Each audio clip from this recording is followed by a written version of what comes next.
Assalamualaikum warahmatullahi wabarakatuh. Baik, kita masuk berikutnya yang kita bahas adalah tempat yang dimana tidak diperbolehkan kita melewati orang yang sedang sholat. Hurmatul murur, yang diharamkan untuk dilewati. Maudhi'nya di mana? Tempatnya di mana? Kata mazhab Hanafi, jika seseorang yang sedang sholat itu sholatnya di sohra. Sohra itu tanah lapang, luas. Atau di Arab dikenal dengan padang pasir. Sohra namanya, padang pasir yang luas. Atau di masjid yang besar. Masjid yang besar. Maka yang diharamkan itu adalah ketika orang itu melewati tepat berada di depannya.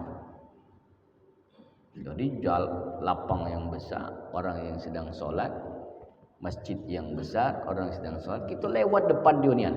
Nah, bahasa kita lewat depan dionian. Nah, itu diharamkan menurut mazhab Hanafi. Menurut mazhab Hanafi. Yang dikatakan tepat di depan dionian itu mana? Dari tempat kakinya tegak sampai kepada tempat sujudnya. Itu namanya depan dionian. Woi, lewat depan aku nian. Kapan lewat depan aku nian itu berarti dari kakinya tegak itu sampai di tempat dia sujud. Itu jaraknya kira-kira. Nah, itu diharamkan. Diharamkan untuk orang melewati orang yang sedang sholat. Itu kalau tempatnya luas. Kalau di tanah lapang yang luas. Itu ukurannya, ukuran yang tidak boleh dilewati. Jika sholatnya itu di rumah atau sholatnya itu di masjid yang kecil, karena di Arab itu masjid itu ada namanya jami'. Kalau jami' berarti itu masjid yang digunakan untuk orang melaksanakan ibadah sholat Jumat. Kalau tidak sholat Jumat di situ, tetap mereka nyebutnya masjid. Kalau mereka nyebutnya musola, biasanya cukup untuk uang sikok sholat. Kenapa? Tempat sholat. Dikatakannya tempat sholat. Agak tulisannya musola, mim, shad, lam, ada ya atau aliful layyinah, musola. Itu tempat sholat. Berarti tempat sholat banyak di situ. Tapi kalau kategorinya masjid, kalau kita nyebutnya musola, tidak dipakai untuk sholat Jumat. Tapi kalau dipakai untuk sholat Jumat, mereka sebutnya jami'. Jami' itu artinya besar. Ya. Ngapa? Ngumpul orang banyak. Untuk ngumpul orang banyak. Jami'. Nah, kalau orang itu sholatnya di rumah atau di masjid yang kecil, nah masjid yang kecil ini kira-kira kurang dari 40 hasta. Itu dianggap kecil. Ya. Anggap saja satu hasta itu berapa? Setengah meter tak? Nyampe tak setengah meter? Tak nyampe? Nah, seperempat lebih ya? Seperempat lebih, setengah tak nyampe? Nah, lebih kecil dari 40 hasta. Ukurlah kira-kira berapa? Berapa meter kalau hitungan meter? 4 meter tak? 4 meter 5 meter Anggap saja. Kalau 40 itu berarti berapa kali berapa? Nah hitung baik kira-kira ya. Kurang dari itu, maka itu dianggap masjid yang kecil, masjid yang kecil. Maka yang diharamkan orang melewatinya itu dihitung dari mana? dari tempat kakinya berdiri sampai dinding kiblat. Sampai dinding kiblat. Memang kalau nanti ini kita hitung nih 40 hasta itu mana nih ya? 40 hasta. Anggap base setengah meter. Berarti 40 bagi 2 berarti 20 meter. Ini berapa meter?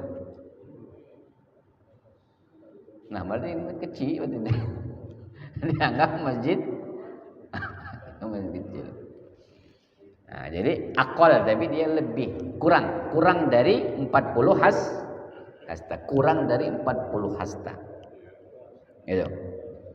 Jadi maka yang diharamkan dilewati kalau menurut mazhab Hanafi dari tempat dia berdiri sampai ke dinding kiblat. Sampai dinding kiblat. Kenapa? Karena dianggap itu satu tempat menyatu, tempat sikop cuman. Dianggap tempat itu satu. Kalau tidak ada sutra.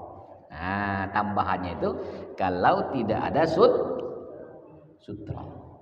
Tapi kalau ada sutra, nah berarti jaraknya antara kaki dengan sutra. Sutra itu berapa kemarin?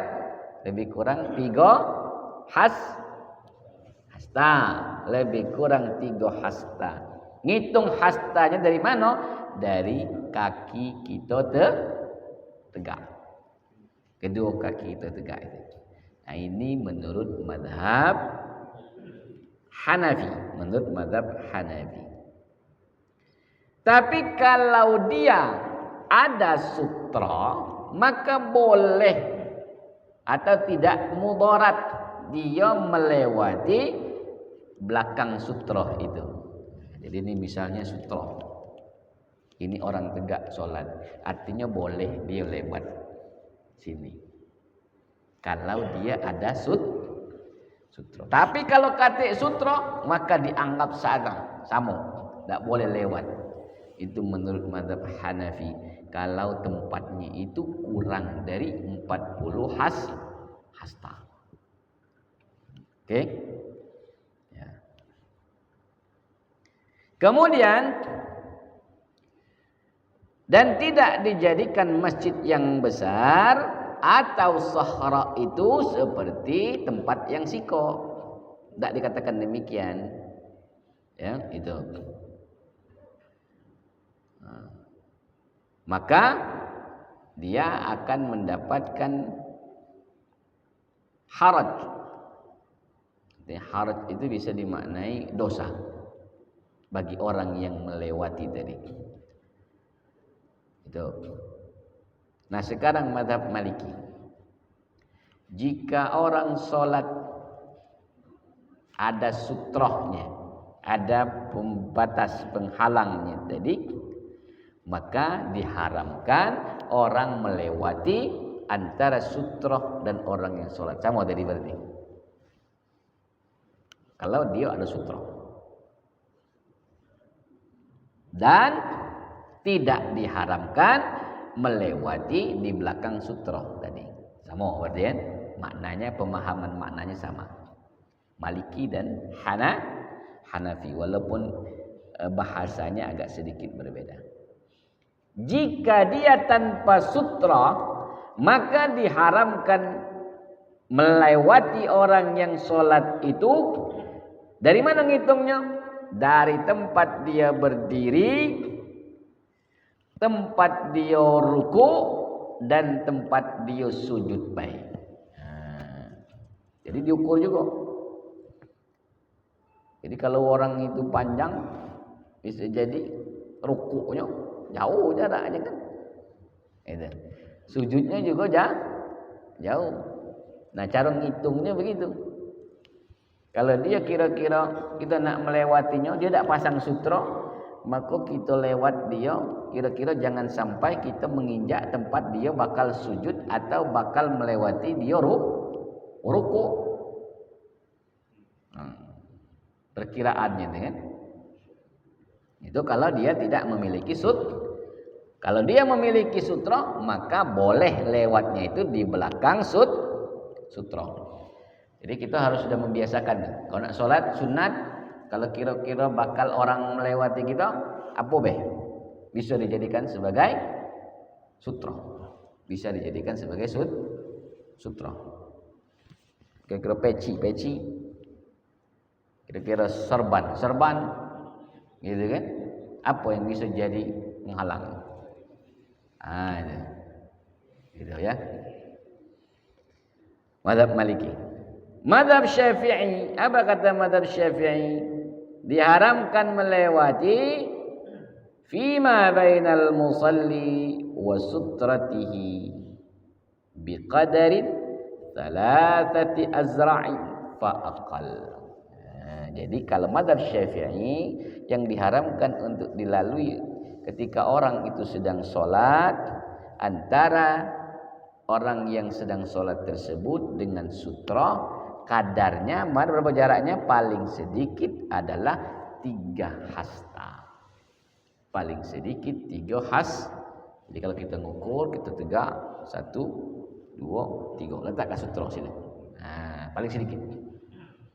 Tengok juga kondisi fisik kita masing-masing. Kalaupun 3 hasta kita tadi ternyata tak cukup, ya lebih kan? Karena kalimatnya fa'aqallu, paling sedikit 3. Berarti boleh lebih. Ya tergantung kita badannya. Tapi jangan pula badan cuma 2 hasta. Ya, badan cuma 2 hasta, muat 5 hasta. Ya ini pula, kan aja cak lewat lagi pula wong. Iya. Menyesuaikan. Badan 5 hasta dibuat 3 hasta. Ya tak cocok juga pokoknya. Paling sedikit adalah 3 hasta. Ini ukuran wong Arab. Ukuran wong ya hasta ini kan juga ukurannya macam-macam tergantung ruas lengannya masing-masing. Ya, berarti kembali kepada postur tubuh masing-masing. Nah, itu menurut mazhab Syafi'i. Mazhab Hambali mengatakan jika orang yang sholat itu dia menggunakan sutra, kata dia, maka diharamkan melewati antara dirinya dan sutra itu walaupun dia jaraknya jauh.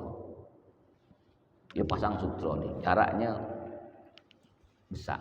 Tapi kita lewat di antara dirinya dan sutra, antara orang yang sedang sholat dengan sutra itu. Walaupun jaraknya jauh, tapi tetap tidak boleh. Tetap tidak boleh. Tapi kalau dia tidak menggunakan sutra, maka yang diharamkan untuk dilewati jaraknya berapa? Sama dengan yang disampaikan oleh mazhab Syafi'i, paling sedikit atau dengan kadar 3 hasta dihitung dari kaki dia berdiri. Dia tak kata sutra, maka kita kira-kira 3 hasta, kita boleh lewatinya. Karena dia tidak menggunakan sutra. Kata mazhab Hambali, berarti sama dengan mazhab Syafi'i. Nah, sekarang cak manonian ketika kita menghalangi di antara ketika kita sedang sholat, cara menghalanginya seperti apa? Yang berdasarkan hadis Nabi Sallallahu Alaihi Wasallam. Mungkin selama ini sudah pernah kita lakukan, tapi mungkin kita belum tahu landasan-dasarnya. Tapi sekarang kita lihat bagaimana landasan dasar berdasarkan hadis yang dipakai dalam kitab ini. Ya. Menurut pendapat sebagian besar atau kebanyakan ulama, bahwa orang yang sedang sholat itu dilarang untuk dilewati di antara dia sholat itu. Tidak boleh lewat di depannya. Tidak boleh lewati depannya. Maka dia wa daf'u, maka dia ada cara menghalanginya, cara menghalangi. Dari hadis Nabi sallallahu alaihi wasallam, dari beberapa hadis yang sahih diriwayatkan oleh Ibnu Umar bahwa Nabi sallallahu alaihi wasallam, jika salah satu di antara kalian sedang salat, maka tidak boleh ada seorang pun yang melewatinya. Tidak boleh seorang pun yang melewatinya. Ya. Jika dia tak galak dihalangi, maka fal yuqatilhu, katanya. Oh, maka bunuh dia. Oh, ini kejam. Artinya apa? Itu bukan langsung dibunuhnya. Artinya larangan ini tegas. Tak bolehnya itu bukan main-main. Bukan main-main. Bahkan dalam hadis itu secara tekstual, maka perintahnya maka bunuh. Iya. Saking ininya, fa inna ma'hu qarin, katanya. Karena bersama itu ada qarinnya. Nah, siapa qarin di situ? Syekh atau jin qarin, katanya. Kalau enggak nyebutnya jin qarin. Karena bersama itu ada qarinnya di situ. Nah, jadi artinya tegas. Jangan juga kayak lanjut pembunuhan kalau sini. Karena melewati sholat ini kan. Karena berdasarkan tekstual hadis.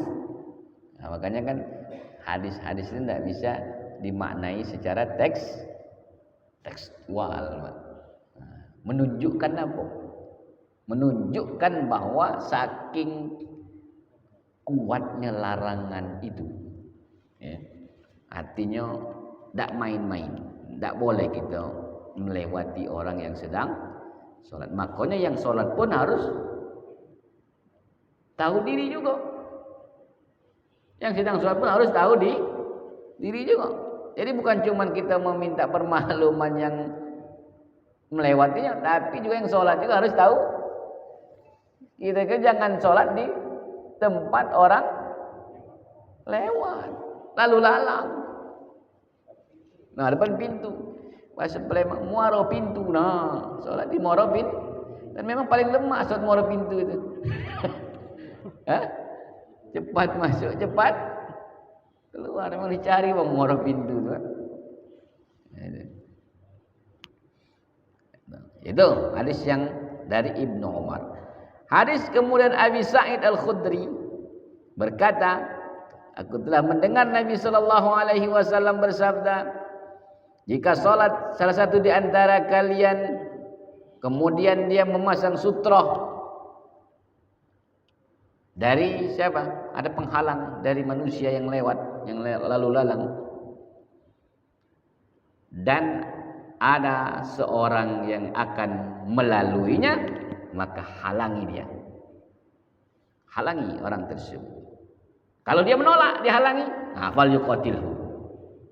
Kalau nolak, soalnya dia dihalangi, masih nak lewat. Ini kan banyak itu. Wah, tumur-tumurnya dia.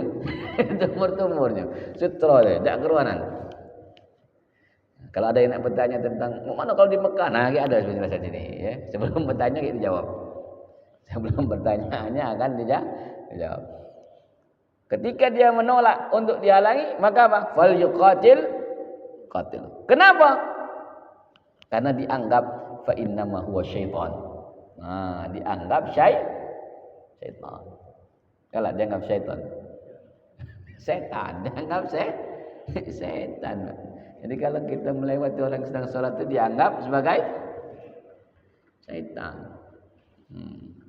Fa innama huwa syaitan, bahwa sesungguhnya dia adalah syaitan. Lemak memang syaitan, aku manusia. Wujudnya manusia tapi jiwanya syaitan. Tetapi perbedaan pendapat ahli fikih tentang afdoliyatud daf'i. Nah, tentang afdoliyahnya menghalangi itu cak manonia. Afdoliyah menghalangi itu yang menurut ahli fikih itu yang mana? Nah, mereka berbeda pendapat. Kata mazhab Hanafi mengatakan huwa rukhsah. Menghalangi itu adalah rukhsah. Jadi bukan dikit-dikit ngalangi. Ya, dikit-dikit ngalangi, wong belum lewat ada ngalangi lah. Bukan. Tapi itu adalah rukhsah. Tetapi diutamakan adalah untuk meninggalkan. Artinya tidak boleh teman gitu untuk melakukan. Kalau seandainya mampu untuk dihalangi, untuk tidak menghalangi orang yang lewat, maka sebenarnya tidak mesti melakukan itu. Ya. Berusaha kuat untuk supaya tidak terjadi orang yang melalui kita. Makanya kita tuh perlu sholatnya dijengok-jengok sehingga orang tadi tidak mesti harus melewati kita yang sedang sholat.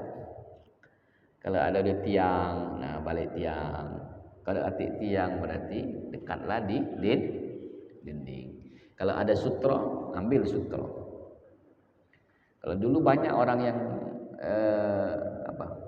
berwakaf itu ya. Kadang-kadang masjidnya ada yang kecil. Yang terbuat dari kayu itu ya. Cuma sekarang lah banyak yang tidak lagi makainya. Kenapa? Ya karena banyak yang kurang memahami tentang kegunaannya.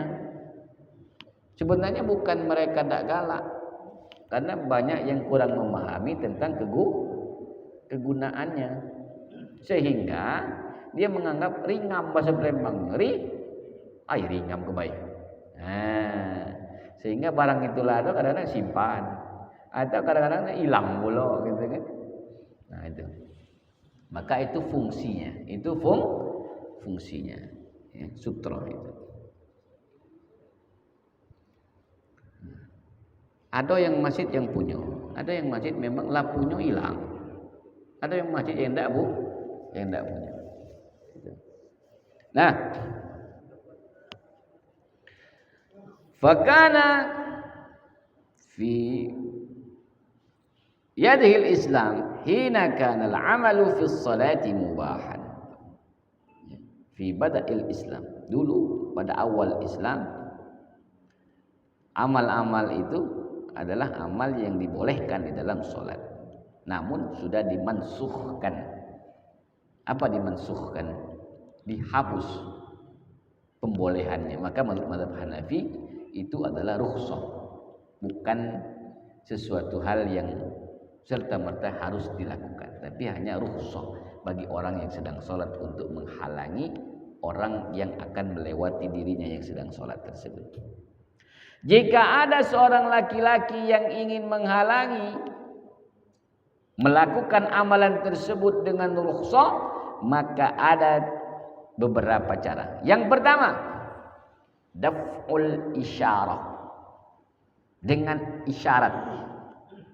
Nah, makanya isyaratnya ada yang pakai main itu. Itu sebenarnya isyarat. Menghalanginya dengan isyarat. Itu pertama. Yang kedua, menghalanginya dengan tasbih, mengucapkan padahal sebenarnya kan tidak boleh kita bertasbih di luar tasbih dalam ruku dan sujud. Tiba-tiba tasbih, orang yang bersin saja maka tidak usah dijawab alhamdulillah. Lagi sholat, imam lagi baca walil maghdubi alaihim waladdallin, hasik ke belakang alhamdulillah, jadi batal. Yang mengucapkan alhamdulillah tadi batal sholatnya. Sholatnya yang kawan sebelah yarhamukallah, batal pula. Yang ketiga ngomong, untung tak ngomong, batal pula ketiga. Ya, kenapa? Dianggap bacaan di luar bacaan sholat. Di luar bacaan sholat. Itu bersin loh. Di luar sholat disyariatkan apa ketika orang bersin? Mengucapkan alhamdulillah. Tapi dalam sholat tidak diperkenankan. Tidak diperkenankan. Karena dianggap itu di luar ketentuan. Di dalam sholat. Makanya disebut aqwal wa af'al makhsusah. Sholat itu. Ucapan, perbuatan yang khusus. Jadi kalau khusus itu spesial artinya. Tidak boleh campur-campur. Kalau sudah campur-campur tidak spesial lagi, Pak. Ya tak? Kalau sudah campur-campur itu spesial tak ya? Tidak. Itu. Maka isyarah yang kedua adalah tasbih. Apa namanya? Cara yang kedua, menghalanginya. Cara yang ketiganya atau katanya apa? Dengan menguatkan bacaan. Dengan menguatkan samu misalnya ada orang bertamu. Itu sedang sholat. Assalamualaikum. Karena sholat tadi, karena kita beranggapan kan jawab salam itu hukumnya Waalaikumsalam. Batal semayang. Batal. Maka kuatkan bacaannya. Jangan ngomong Assalamualaikum lagi semayang. Tambah batal. Tambah batal. Waalaikumsalam batal, apalagi ngomong lagi semayang. Iya. Batal. Maka boleh dengan menguatkan suara atau menguatkan bacaan. Jadi kalau nak lewat tadi berarti ada 3 cara menghalanginya, ya. Itu ada 3. Pertama dengan isyarat, kedua dengan tasbih, ketiga dengan menguatkan baca. Wala yuzadu 'alaiha, tak boleh lebih dari itu. Isyarat, tasbih, menguatkan.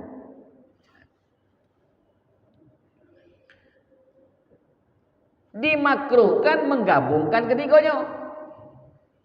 Nah, dimakruhkan menggabungkan milih siko wae, nak gabung ke kalau. Lama ini, subhanallah. Begitu juga sudah subhanallah tadi baca sama kuat pula. Tak boleh. Maka dia tak boleh atau makruh ketika dia digabungkan semuanya. Bagaimana dengan ibu-ibu? Maka kalau ibu-ibu cara menghalanginya dengan isyarah atau dengan dia menepuk punggung tangannya. Dengan menepuk punggung tangan. Mana punggung tangan tu? Ini, tangan kiri ini sebutnya punggung tangan bagi ibu-ibu. Nah, itu. Dengan telapak tangan kanan ditepukkan ke punggung tangan sebelah kiri. Punggung tangan sebelah kiri. Ya.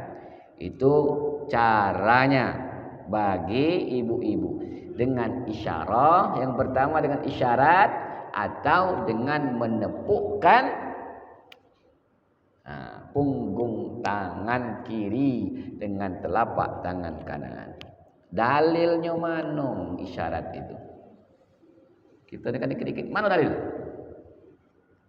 Dalilnya mana? Ma fa'alahu Rasul sallallahu alaihi wasallam, apa yang telah dilakukan oleh Rasul sallallahu alaihi wasallam. Dengan siapa itu? Orang tuanya Ummu Salamah radhiyallahu anha.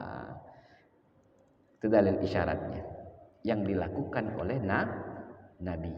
Maka dalil itu sunnah itu dikatakan sunnah min qaulin au fi'lin au taqririn. Ucapan, perbuatan dan ketetapan. Jadi ini adalah melalui apa yang dilakukan. Berarti itu adalah sunnah.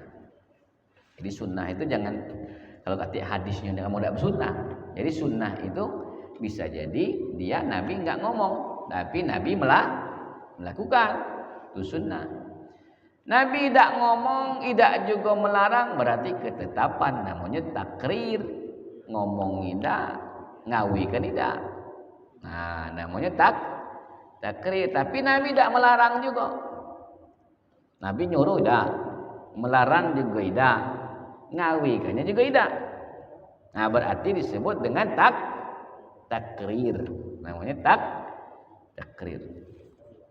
Nah, itu.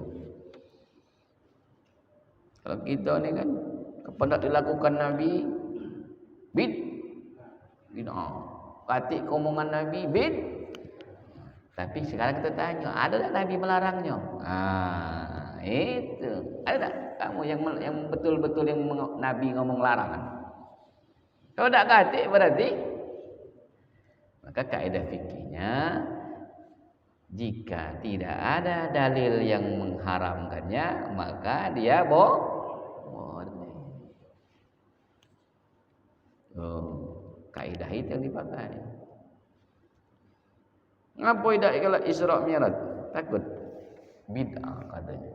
Kenapa? Karena tidak dilakukan Nabi. Karena tidak ada hadisnya haflah tu Isra dan Mi'raj. Nah, sekarang mana dalil yang melarangnya? Ada tak dalil yang mengharamkannya? Pernah tak ditunjukkan dalil yang mengharamkannya? Ada tak? Tak ada. Berarti tidak mesti itu jadi tidak boleh. Karena kalau ada larangan pasti ada dalil yang mengharamkannya. Itu. Oke. Sekarang berikut dalil dengan tasbih, ya. Menghalangi orang yang melewati orang yang sedang sholat dengan cara mengucapkan dan membaca tasbih. Man nabahu syai' fi salatihi falyusabbih. Jadi barang siapa yang bakal melewati seorang yang sedang sholat, maka dia bertasbihlah. Kalau dia tidak menghalanginya, maka dia bertasbih. Jadi itu laki-laki yang bertasbih. Tapi kalau perempuan, wa innamat tasfiq lin nisa. Tetapi bagi perempuan dia menepukkan apa? Menepukkan telapak tangannya dengan punggung tangan sebelah kiri. Telapak tangan kanan ditepukkan kepada punggung tangan sebelah kiri. Itu mazhab Hanafi. Kata mazhab Maliki bagaimana? Disunnahkan bagi orang yang sholat untuk menghalangi orang yang melaluinya atau yang melewatinya pada saat dia sholat dengan apa? Daf'an khafifan, dengan cara menghalanginya yang khafif, yang sedang, yang ringan saja. Yang ringan saja. Tidak boleh banyak-banyak. Kenapa? Kalau dia banyak, batal sholatnya. Misalnya dengan isyarat. Sudah isyarat tadi. Batal meneman gitu. Kata mazhab Maliki batal kalau sudah terlalu banyak. Kalau sudah terlalu sering maka batal. Itu. Nah, jadi batal. Maka dia kalaupun dia memberikan isyarat, maka isyaratnya adalah dengan yang khafif, yang ringan baik. Kemudian mazhab Syafi'i dan mazhab Hambali apa katanya? Disunnahkan bagi orang yang sholat untuk menghalangi orang yang akan melewati dia pada saat dia sedang sholat. Itu adalah sunnah kita menghalangi mereka yang nak lewat kita itu. Kalau mazhab Hanafi mengatakan rukhsah, mazhab Maliki mengatakan mandub atau sama sunnah. Mazhab Syafi'i dan Hambali mengatakannya juga sunnah. Jadi sunnah kita jalankan itu. Kata Allah, orang-orang mau lewati kita kasih isyarat menghalangi mereka. atau kita bertasbih untuk menghalangi mereka yang akan melewati kita, atau kita menguatkan bacaan kita untuk menghalangi mereka, maka itu mazhab Syafi'i dan Hambali menyatakan itu adalah berarti dapat pahala. Jadi sebenarnya ada hal-hal yang sebenarnya simpel, tapi sebenarnya itu menjadi sunnah. Kenapa? Karena itu mengamalkan dari hadis-hadis yang telah ditetapkan, hadis-hadis yang sahih, hadis-hadis yang sahih. Maka orang yang sedang sholat itu mendapatkan jaminan, ya,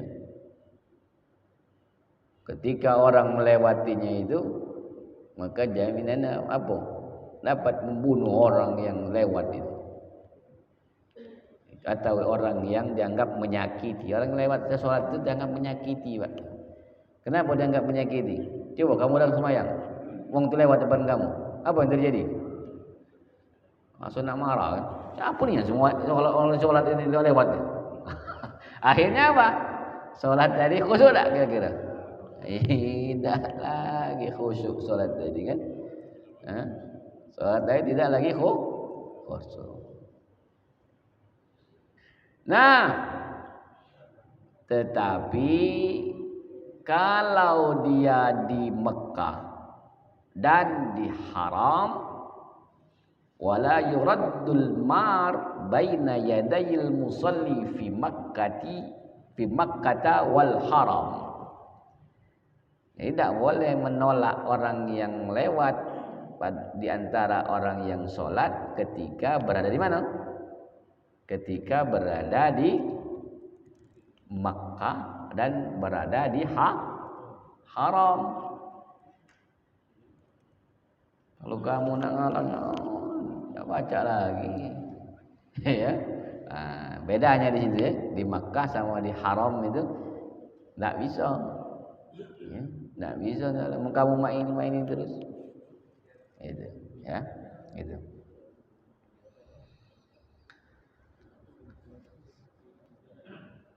Dengan dalil diriwayatkan oleh Ahmad, Abu Dawud, Ibnu Majah, An-Nasa'i dari Mutallib bin Wada'ah bahwa dia melihat Nabi sallallahu alaihi wasallam salat di sekitaran pintu Bani Saham. Di sekitaran pintu Bani Saham. Dan manusia itu melewatinya yang sedang sholat itu.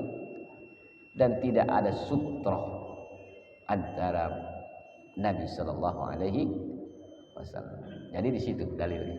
Maka Nabi tidak ada menghalanginya. Itu kondisinya di mana? Di Mekah dan di haram. Haram ini mana kok?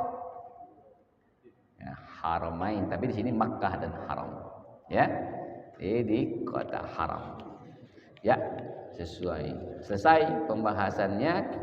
Nanti apakah orang yang melewati seorang yang sedang sholat itu dapat dikatakan memutus orang yang sedang sholat atau tidak? Nanti kita bahas pada pertemuan yang akan datang. A'udzubillahi minasyaitonirrajim. Bismillahirrahmanirrahim. Alhamdulillahirabbil alamin wassalatu wassalamu ala asyrafil anbiya'i wal mursalin.